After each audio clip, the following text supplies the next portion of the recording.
serviteur d'Allah. Il a été rapporté de manière authentique dans Sunan ibn Majah et d'autres, d'après Anas ibn Malik radiyallahu anhu, que le prophète sallallahu alayhi wa sallam a dit: parmi les gens, certains ouvrent la porte du bien et ferment la porte du mal, et d'autres qui ouvrent la porte du mal et ferment la porte du bien. Bonne nouvelle, Tauba, à ceux entre les mains desquels Allah place les clés du bien, et malheur, Waylun, à ceux entre les mains desquels Allah place les clés du mal. Le mot Tauba, serviteur d'Allah, des savants l'ont interprété comme étant le paradis. Certains disent que c'est un arbre du paradis et qu'il faudrait à un cavalier 100 ans pour en parcourir la distance. Et le mot Waylun, au serviteur d'Allah, des savants l'ont interprété comme étant l'enfer, ou encore comme étant un châtiment sévère et une punition douloureuse. Qu'Allah nous préserve et nous protège. Serviteur d'Allah, réfléchissons à ce grand hadith et à ce conseil complet du noble prophète sallallahu alayhi wa sallam. Sachez que les gens se divisent en deux groupes. Un groupe qui est une clé pour le bien et un verrou pour le mal, et un autre qui est à l'opposé. Une clé, une cause pour le mal et un verrou pour le bien, c'est-à-dire qui empêche le bien d'être fait ou qu'il en soit une cause. Chacun de nous a-t-il réfléchi à sa propre situation, à son état dans ce domaine si important? Est-il parmi ceux qui sont des clés pour le bien et des verrous pour le mal, ou bien est-il tout le contraire? Sachez qu'il est essentiel de comprendre que le minhaj des salaf, la voie des pieux prédécesseurs, n'est pas seulement une apparence ou une idée que l'on porte, ni simplement une croyance ou une conception dans son cœur et sa raison, sans que les fruits de celle-ci ne se manifestent dans les comportements, dans les actions et l'apparence de la personne. Et ceci est une erreur flagrante. Et en jugeant à partir de notre connaissance, qui est le cas de nombreux de nos frères, nous constatons que nous souffrons énormément de ce problème. Nos comportements ne sont pas au niveau qu'ils devraient être. Notre préachet da'wah a besoin de progresser et d'aller vers l'avant, d'attirer les gens et de se propager et se répandre parmi eux de la bonne façon. Car nous croyons que nous portons le bien et la vérité éclatante, par laquelle la communauté pourra sortir de son sommeil, sortir de son obscurité et de son égarement. C'est pourquoi il est nécessaire de transmettre cette vérité aux gens de la meilleure des manières et par les moyens les plus simples. Par conséquent, serviteurs d'Allah, il faut éviter à tout prix, en prenant garde et en prenant vraiment garde, que l'un de nous, suivant le minhaj des salaf, la voie des pieux prédécesseurs, soit une cause de la fuite des gens de cette voie. Le prophète sallallahu alayhi wa sallam a dit: il y a certes parmi vous des gens qui font fuir. Hadith rapporté par Al-Bukhari ou Muslim. Alors prends garde à ne pas être l'un de ceux qui font fuir les gens de par leur comportement. Il faut impérativement que ta devise soit en concordance avec ce que a ordonné le prophète sallallahu alayhi wa sallam. Lorsqu'il envoyait des prêcheurs, que leur disait-il? Facilitez, ne rendez pas les choses difficiles, ne compliquez pas les choses, annoncez la bonne nouvelle et ne faites pas fuir. Et si vous êtes en désaccord, trouvez un terrain d'entente en obéissant l'un à l'autre. Il est donc impératif que la facilité se manifeste dans nos comportements, dans nos paroles et notre manière de nous comporter avec les gens, car c'est la douceur qui est une cause de réformation des gens. Le prophète sallallahu alayhi wa sallam a dit, dans un hadith rapporté par Al-Bazzar et authentifié par Sheikh Al-Albani dans Sahih Al-Targhib, Allah est doux et aime la douceur en toutes choses.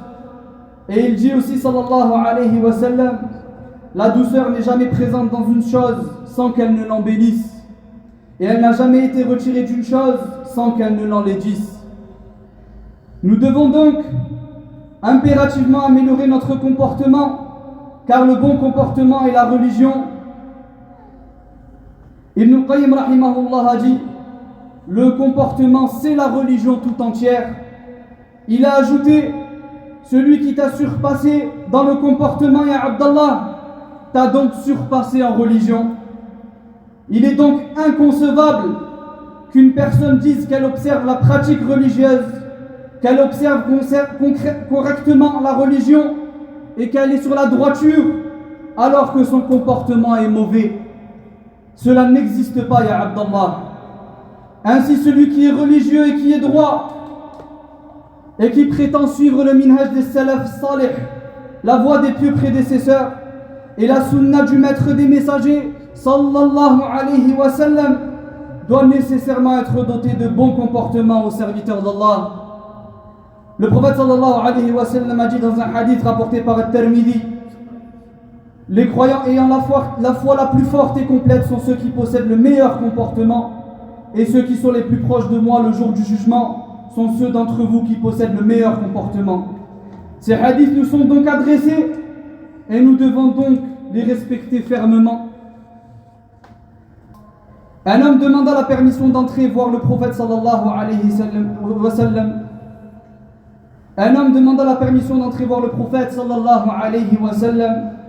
Et en le voyant, le prophète sallallahu alayhi wa sallam a dit: quel mauvais frère de tribu. Puis cet homme entra chez lui et Aïcha radiallahu anha alors dit: il l'a accueilli alors avec un visage d'une manière telle que l'on aurait dit que cette personne occupait une place importante à ses yeux. Elle trouva alors cela très étrange. Le prophète sallallahu alayhi wa sallam parla avec l'homme avec des paroles douces et agréables, comme si cet homme faisait partie des gens préférés du prophète sallallahu alayhi wa sallam. Il a adopté un très bon comportement avec lui. Après le départ de l'homme, elle questionna le prophète sallallahu alayhi wa sallam à ce sujet: comment peux-tu dire de lui à son propos quel mauvais frère de tribu? Puis quand il est rentré, tu lui as parlé et montré un plaisir à entretenir avec lui. Il répondit sallallahu alayhi wa sallam: ô Aïcha, m'as-tu déjà vu être grossier? Celui qui a la plus mauvaise place auprès d'Allah le jour du jugement, celui qui a la plus mauvaise place auprès d'Allah le jour du jugement est celui que les gens ont délaissé pour se protéger de son mal. Hadith rapporté par Al-Bukhari. Mes frères, il est donc nécessaire, après avoir écouté ces preuves et ces hadiths, de rencontrer les gens avec un visage plaisant et d'appliquer la sunna du prophète sallallahu alayhi wa sallam comme il se doit. Et Allah subhanahu wa ta'ala a dit: en effet, vous avez dans le messager d'Allah un excellent modèle à suivre pour quiconque espère en Allah et au jour dernier et invoque Allah fréquemment. Voilà ce qui t'est demandé aux serviteurs d'Allah.